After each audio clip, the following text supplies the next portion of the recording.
Alright, welcome to Guckins YouTube channel. We're going to make some sourdough bread today. We got the scale. This thing's already been tailed. This thing weighs 362 grams. I stick it on there. It says 0. First thing we're going to do, whole wheat flour, 150 grams. And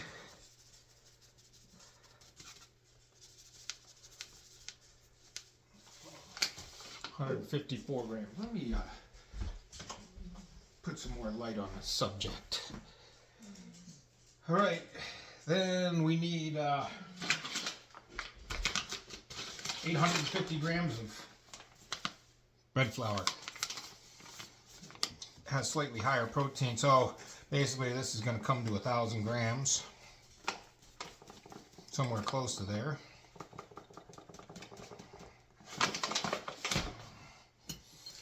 We're 1,013, 1,002. That's close enough. And then we need about 20, somewhere between 22 and 25 grams of salt.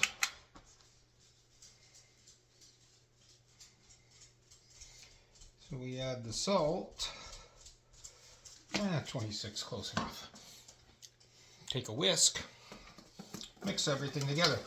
I mix the stuff together, the dry components together in the bowl first before I add the wet ingredients, because I just feel like you get a better mixture of the flours, and the whole wheat flour is a whole lot stickier than the bread flour.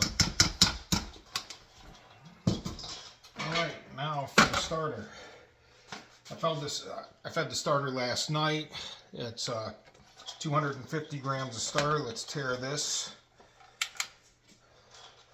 Okay, 0.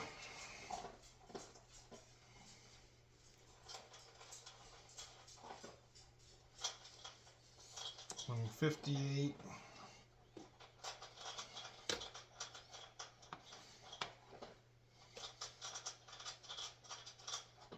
237. 249. 252, close enough. Okay, so you can see there's not that much of this stuff left in there. I'll get my head out of this. But that'll be enough for me to feed, and I'll just put the top back on this. Put it back in the refrigerator. Oops, making a mess. Put the top back on this, put this back on the refrigerator, and that's actually enough starter in there. That little bit is enough to get me going again the next time. So as long as I bake within 2 weeks, it won't need to be fed. And I don't do the whole, what do they call it when you throw the starter away? It doesn't make any sense to me. I hate waste. Okay, so we're going to do roughly a 72% hydration. So we're going to add 720 grams of room temperature water.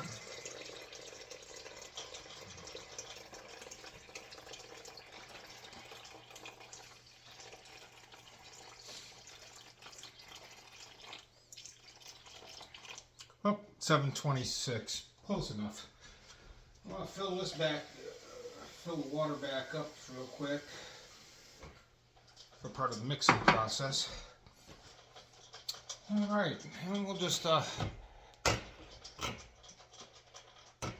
take this whisk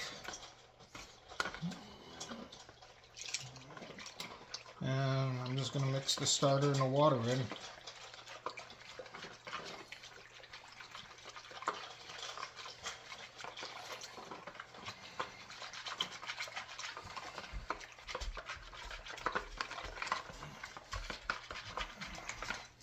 Once I get it nice and the starter well dispersed into the water, I don't need the scale anymore. Bring this back, and I'm going to use this paddle. So I got 2 of them. I'm going to try to get all the starter in there.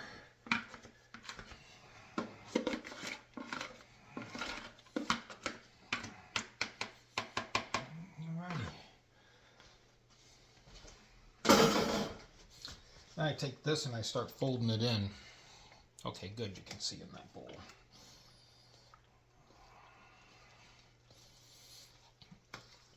So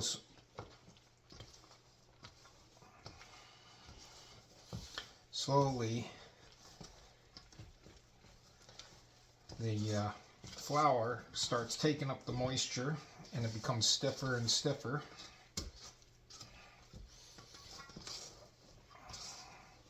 I don't like doing the initial mix with my bare hands because it's way too sticky. Gets all over your hands.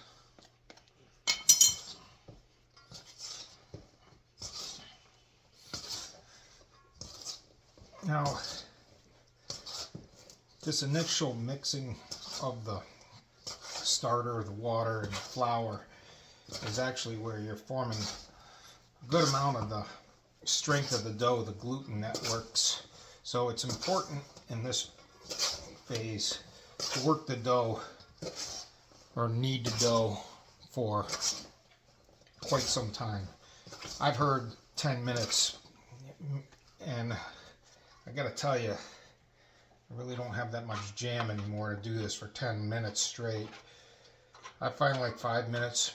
I'm not really looking for a super open crumb. That's why I'm only using 72%. And open crumbs are nice and they're pretty, but they're kind of hard to like make a sandwich with because they're so open that the mayonnaise or whatever kind of topping that you use always seems to be leaking out everywhere. So now we're just going to get in there.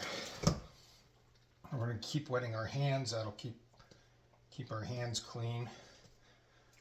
Might increase the hydration a little bit, but it won't be enough to make a difference.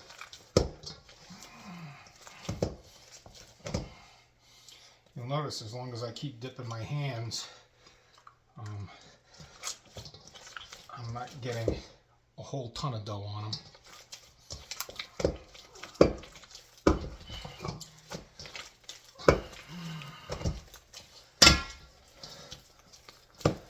So I have a pretty smooth consistency in there. Like I'm not feeling any dry pieces or anything like that. I'm going to scrape the sides of the bowl down.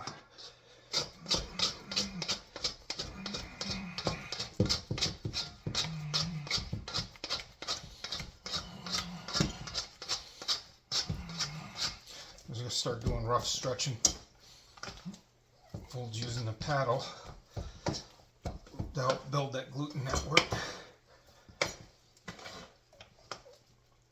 Okay, I'll be right back.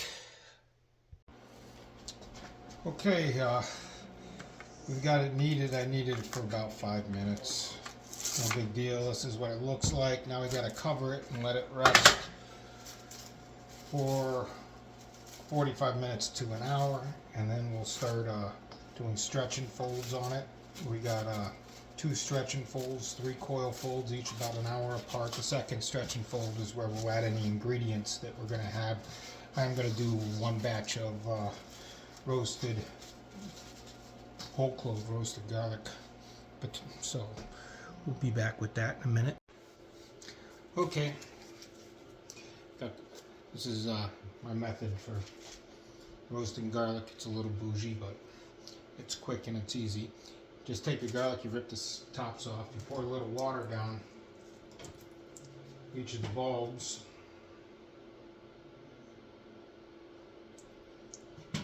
Cover them with some other safe glassware.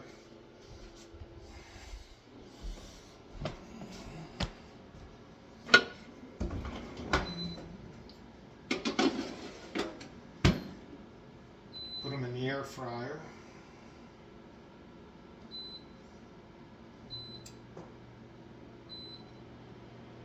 For 30 minutes.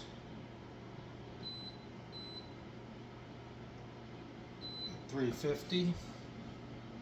30 minutes. It'll be done. It'll give it about 30 minutes to cool. I know the dough's doubled. I made 2 batches. One batch is going to be 2 loaves of whole clove roasted garlic, and the other is going to be just plain. Okay, the roasted garlic's now peeled, and I'm going to do a stretch and fold. I've already done the first stretch and fold on these. I don't incorporate till the second stretch and fold. So, because this is whole clove garlic, you can see there's whole cloves of roasted garlic. This one I'm not going to show you because it's basically the same process, but without incorporating the garlic. So, basically, there's two. This is enough dough for 2 loaves of bread. And you'll see I leave a little spot that's bare there, and I bring it up, stretch it over. And I bring this up and stretch it over. And now I've got a area with no garlic in it. So you see I'm kind of laminating it into the bread, into the dough, I mean. It's not yet bread until after it's baked.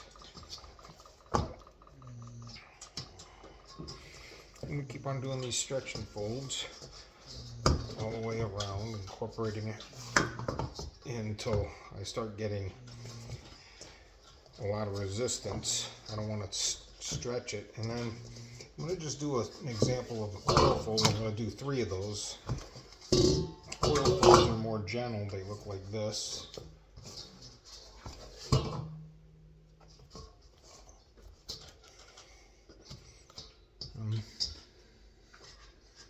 That's it. I'll do 3 more coil folds spaced out 45 minutes to an hour. And after that's done, I might do one video for that. But after that's done, then we'll shape them and put them in a Banneton. Alrighty, time for the coil folds.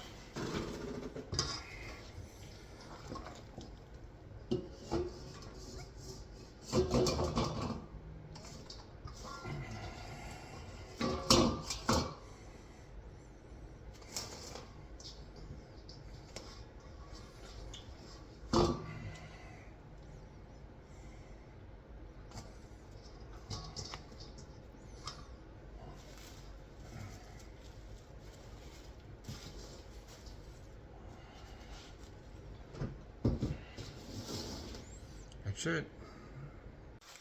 They've been proofed overnight. We'll save these for later. See, they're slightly overproofed. They're supposed to do it when they're doubled in size, but I got tired last night, went to bed. These have been proofing for about 6 hours. So, you know, it's winter time here, so it's a little cold. So, I guess like the Bannetons. We're gonna get the Bannetons with a little bit of flour.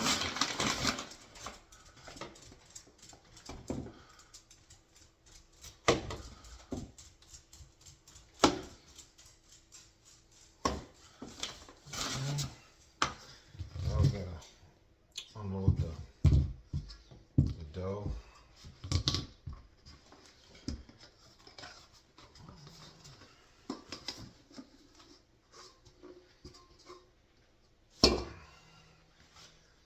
So there's 2 rows, so we're going to cut it in half.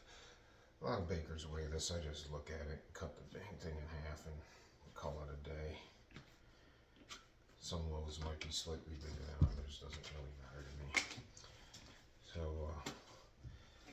do a letter fold on it. I'm going to kind of be gentle with it right now because we want to leave the air bubbles in it.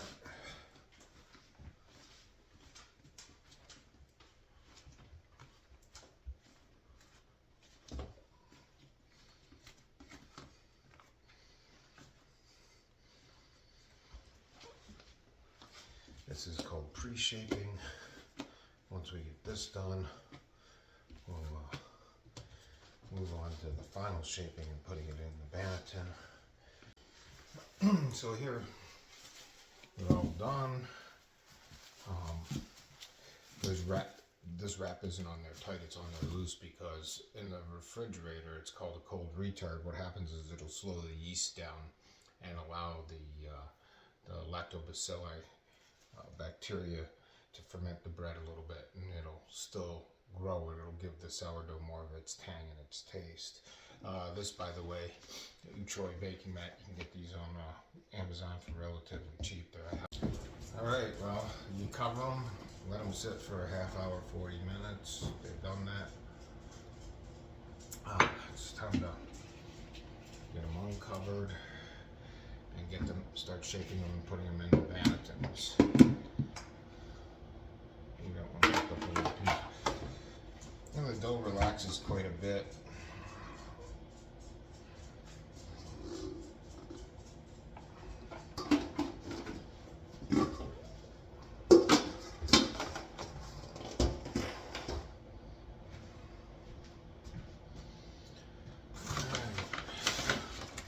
Some flour.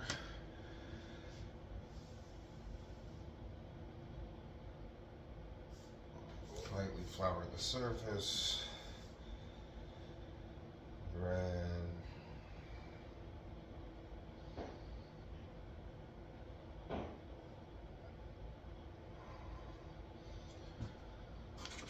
right. Start out with this one here because we're going to end up putting it in the banneton. So basically, you pick it up, flip it over, turn it out on the bottom, and on the top, and head, shoulders, knees and toes, and then you roll it up like that. Banneton, you flip it over, and this is called stitching on the bottom.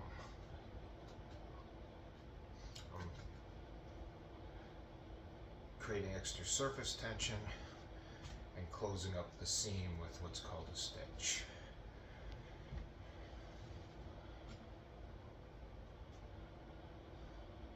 Now remember those plastic pieces I told you about that we were going to set aside till later.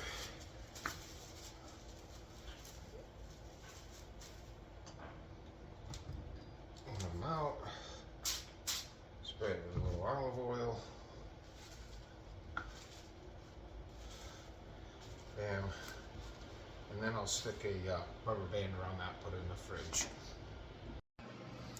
Alright, it's bake o'clock. I got some parchment paper laid out here. There's two of it. I can bake 2 loaves at a time because I got 2 Dutch ovens.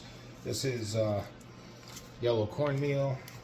I'm just going to spread this out. This will help me separate the loaves from the parchment paper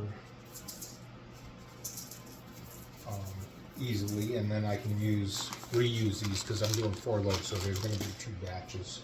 And go get the bread out of the refrigerator.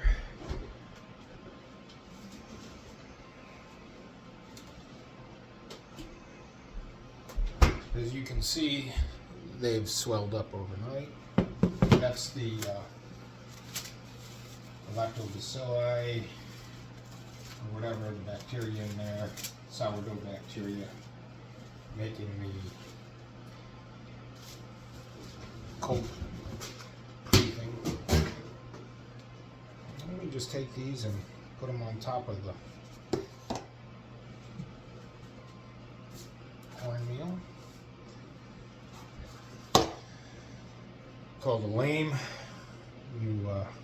I just put a few leaves down both sides.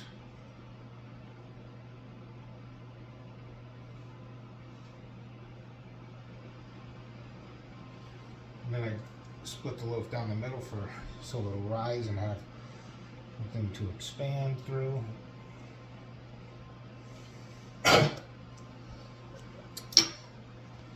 Get out the Dutch ovens out of the ovens. The oven's preheated to 460 degrees for about 45 minutes with the Dutch ovens in there, so they're warm when I put the bread in there. I hear there's methods that you can do it cold, but we drop the bread in to the Dutch ovens. That'll start to suck in. Then I want steam in there, so I have ice cubes. My cube maker makes kind of smaller cubes, so I put 4 in per loaf long. I do it between the bread and the pot so it doesn't lay, the wetness doesn't lay up on the bread.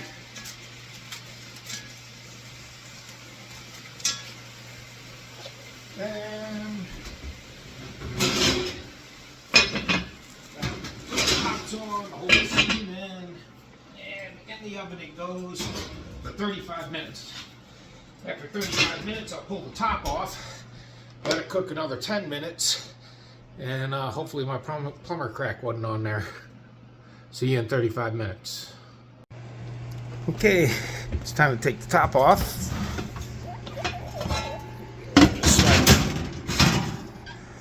Looking good. Looking good. Okay, we'll see you in 10 minutes. Alright, it's time. Let's see what we did here. Eggs.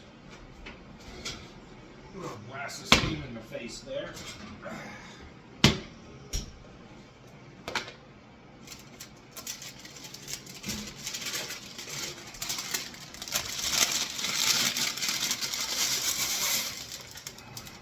Save this parchment paper for the next 2 loaves. Oh, I hate it when that happens. Now I've got to get a tool.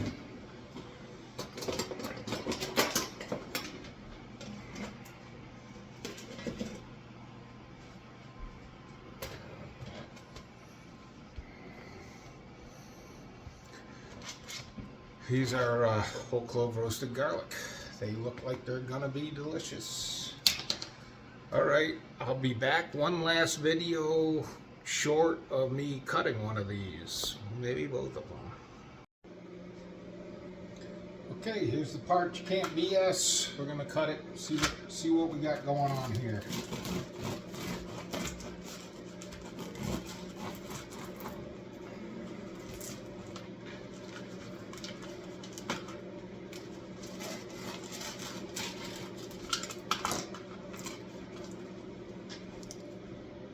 There it is. Looks good. It smells garlicky. It's fantastic.